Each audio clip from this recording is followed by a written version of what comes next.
Good morning, friends. Today I will discuss my fourth video on the book summary of the best selling book, The End of the World is Just the Beginning. The book's author is the famous geopolitical strategist Peter Zeihan, whom I call with respect as Maverick.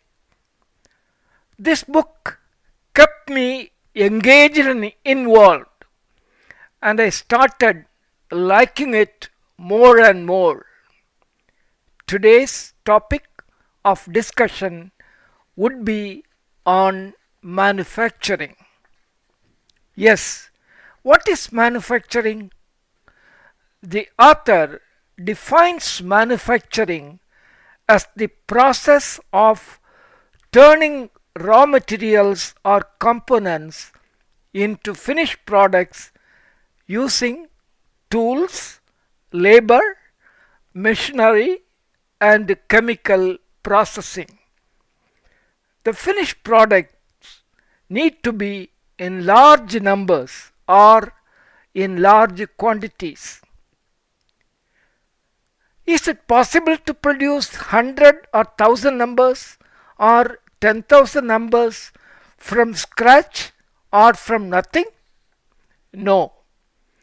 To produce such a high volume, the process needs raw materials and other related components.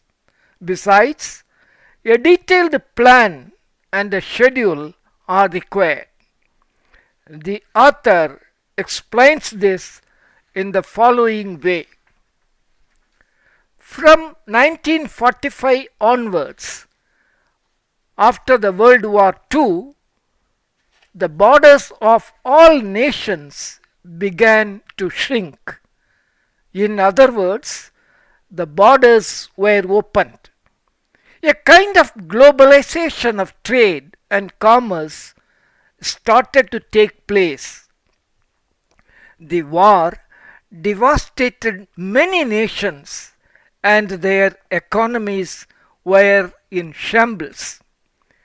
These nations began to realize that unless they manufactured some products and exported them to other nations, their survival would be extinct. The Asian nations learned the lessons fast to understand that their economic and social status must grow soon. Japan, Taiwan, South Korea, and China started to export whatever goods they had to the Western nations. China has a relative advantage. Its population is high and its labor cost is low. Even its domestic transportation cost is low. Hence, China invested heavily in manufacturing and its products became competitive. China initially manufactured toys and dolls and exported silk, clothes, linens, rubber items, and the like. Contrary to the above, Japan, South Korea, and Taiwan started to manufacture and export high value technical items. What about the European nations? Countries such as Germany, Austria, France, Italy, and the UK had their own engineering products which were preferred by other nations. What about the USA, our country? Most cities in America have been the birthplaces of innovative products. These products were not only unique but also became market leaders soon. They became the number one choice of all nations. NAFTA agreement. The United States has signed a trade agreement with the neighboring countries of Canada and Mexico to support each other nation in trade. According to this North American Free Trade Agreement, each nation would use the other nation's supply chain to benefit the other country. The low labor cost of Mexico is a boon to American business houses. Over the years, many Asian nations started to supply their engineering products to Western nations. In the last 3 decades, China has earned an indomitable position as a supplier of engineering parts to the Western world. In fact, China has earned a name as the workshop of the world. It is a fact that many nations, including the USA, depend on China for the components it exports to them. What about Central American nations? Nations such as Honduras, Guatemala, El Salvador, Nicaragua, and Panama have signed agreements for trade with the USA. What about Colombia? Colombia has signed a separate trade agreement with the USA.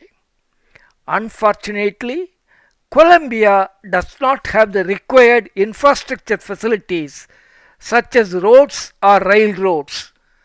This is a significant disadvantage for Colombia, and Colombia is working on improving the infrastructure. The author advocates flawless supply chain system for the success of any manufacturing segment. He admits that a fractured supply chain would leave the manufacturing world to chaos. Large corporations employ the concept of just in time to supply parts and be competitive in the market. For this concept to be practical, the supply chain must be strong for all the manufacturing companies. The author goes on to predict that in the next few years, the demand for the lowest skilled workers in the manufacturing space will evaporate. Similarly, Peter Zeihan believes that the demand for the highest skilled workers will swell. Do you know which is the most important product the world longs to possess? The author then lists out the names of a few most important products of the manufacturing sector. According to him, automobiles takes the number one spot, followed by heavy equipment and construction equipment manufacturing. Thousands of vendors, small and medium companies all over the world depend upon the above three manufacturing segment of companies to be on their list of suppliers. The author vehemently confirms that lumber and wooden products occupy the fourth spot, followed by semiconductors, computers, and laptops. Peter Zeihan reiterates that computer manufacturing was once upon a time a highly skilled job. Now, it is reduced to an assembly job of motherboards and chips. He confirmed that the low skilled workers in Mexico could manufacture computers in an organized facility. The author then discusses smartphones and confirms that Scandinavian countries have become specialized manufacturing centers for smartphones. However, he goes on to clarify that smartphone designs are done in California and the entire outsourcing is done in Southeast Asian countries and in China. The author explains that the electronic products and appliances are integral parts of human life. The author concludes this chapter on manufacturing by informing that corporate companies and the nations are continuously working on improving their products, their methodologies, and manufacturing systems to increase the efficiency in manufacturing.